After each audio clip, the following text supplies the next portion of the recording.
আসসালামু আলাইকুম, সবাইকে স্বাগত জানাচ্ছি এখনকার বাংলা সংবাদে। প্রথমেই সংবাদ শিরোনাম।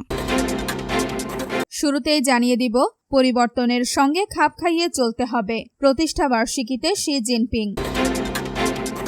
এরপর জানিয়ে দিব, ট্রাম্পের বাজিমাত, ক্ষমতা ফিরেই বছরে $100 কোটি আয়। তারপর জানিয়ে দিব, দোহায় পরোক্ষ বৈঠকে যুক্তরাষ্ট্র ইরান। সবশেষে জানিয়ে দিব, বিশ্বকাপে জয়ের উৎসবেই ট্র্যাজেডি, মেক্সিকো সিটিতে প্রাণহানি। এতক্ষণ শুনছিলেন সংবাদ শিরোনাম, এখন বিস্তারিত। তার আগে আপনি যদি ইরানের পক্ষে থাকেন তাহলে ভিডিওটি লাইক করে চ্যানেলটি সাবস্ক্রাইব করে কমেন্টে লিখুন স্ট্যান্ড উইথ ইরান।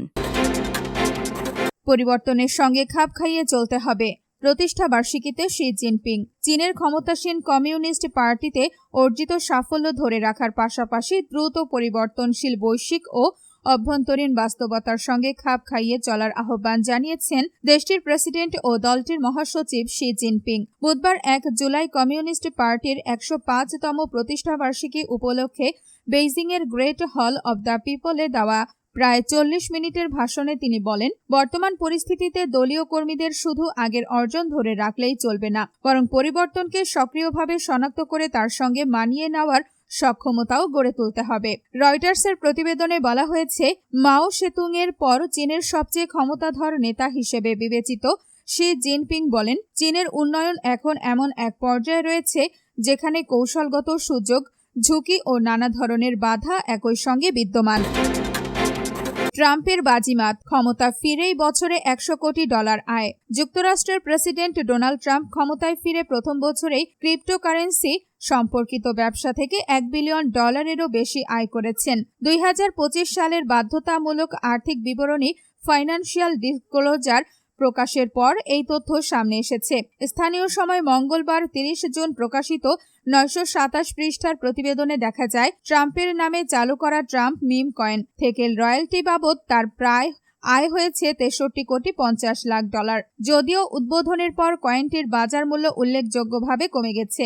এছাড়া ট্রাম্পের 2 ছেলে এবং যুক্তরাষ্ট্রের বিশেষ দূত স্টিভ উইটকফের সন্তানদের প্রতিষ্ঠিত ক্রিপ্টো প্রতিষ্ঠান ওয়ার্ল্ড লিবার্টি ফাইন্যান্সিয়াল থেকে ট্রাম্পের আয় হয়েছে $50 কোটিরও বেশি।